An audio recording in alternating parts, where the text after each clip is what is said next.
Hello guys, Duels here. And despite what the title says, no, you guys have not tuned into Matthew Jensen's channel, but we are going to talk about what happens when swords break, both currently and historically. So I have been doing a lot of testing, trying to figure out how to do experiments involving very heavy targets. So targets that are more like simulating what humans are like, instead of just the standard water bottles or pool noodles like we normally think of. Tatami is heavier. It's a heavier type of target, but it doesn't simulate humans particularly well. There are other targets such as clay. Clay cutting can be a nice target. It doesn't simulate humans perfectly, but it is a heavier type of thing to strike. I also cut bamboo. I sometimes will cut fresh wood, so thin pieces, thin branches that are usually freshly fallen or freshly cut. So there are a variety of targets that I test on. And I have had a lot of frustrations on my rig, and I've been talking with other buddies and friends about how to best set it up, and have been iterating and iterating and iterating on it. So it's been an ongoing process and one that's been frustrating, but there's a lot of interest in me getting it set up so that I can do very consistent testing on my swords. And so, unfortunately, on my most recent bout, I had a calamity. I was swinging a sword at a heavy target and I struck the top of my rig. And it wasn't that I missed the target, it's that I hit the target and I struck the bony center part. So I have a material that simulates the bone.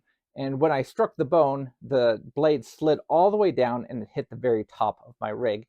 And I didn't realize until afterwards, when I was looking at everything, that the edge of the sword had struck the top of my stand, and that caused blade damage. So let's see what happened.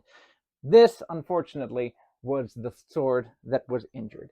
This is one of my favorite swords. It's the LK Chen Yanlingdao. If you haven't seen the review I have of it, please go ahead and take a look at it, because when I purchased this years ago now, I immediately fell in love with it, and it has been one of my favorite swords ever since then. And I don't have the footage of when the accident occurred, but again, I didn't miss the target per se, but instead I struck the bone inside. I wasn't swinging super hard, so instead of passing all the way through the target, I went far enough that I hit the bone simulant, and then I slid down. And then my stand is currently made of a very thick steel pipe, and on the top of it I have something akin to this, is a plastic collar made of a pipe connector. And the sword cut straight through the plastic collar and deep into the pipe. And this is what has happened to my precious sword. As you can see, it has taken two big notches out of it. I don't know if I had completely missed and just chopped right into the side of the pipe. Perhaps that would have been better.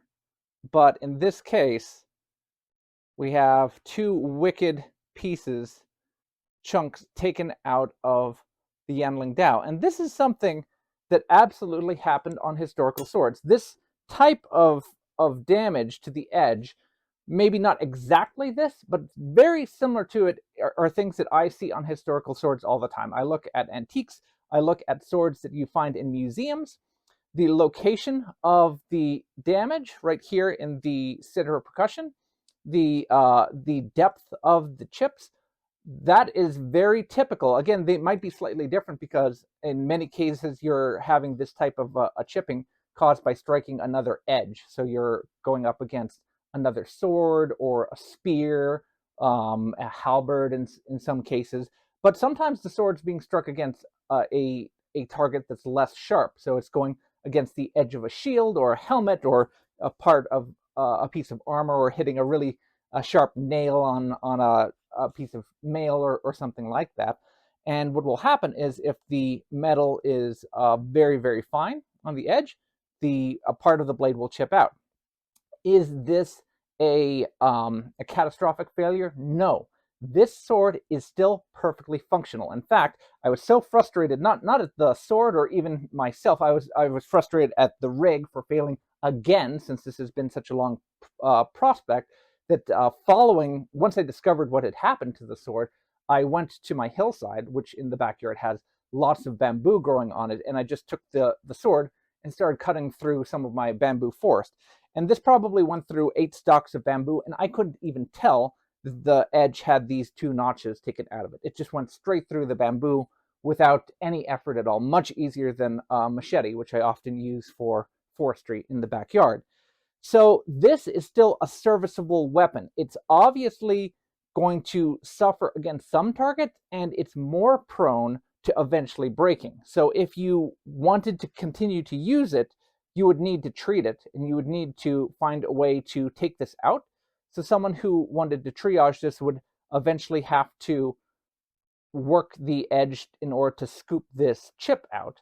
So they'd have to completely reprofile the edge, grind the apex in again, but this is still a completely usable blade. It's also worth noting that this particular example that I have is the pattern welded steel. So this is made of a couple of different steels rather than a mono steel example. So sometimes I'm asked when there's multiple different types of steel option available, which should be chosen. This is a very, very strong sword. So it still has good flexibility in it. It's still very tough. I wasn't swinging as hard as I possibly could, but I still struck what is probably a 1/4 inch thick steel pipe at the top, which comes down to a very pointy edge, not completely sharp, quite hard, and the top flaked off. And again, I'm not being Matthew Jensen. If you want to see a sword being brought to complete destruction, go ahead and see his channel to see what happened.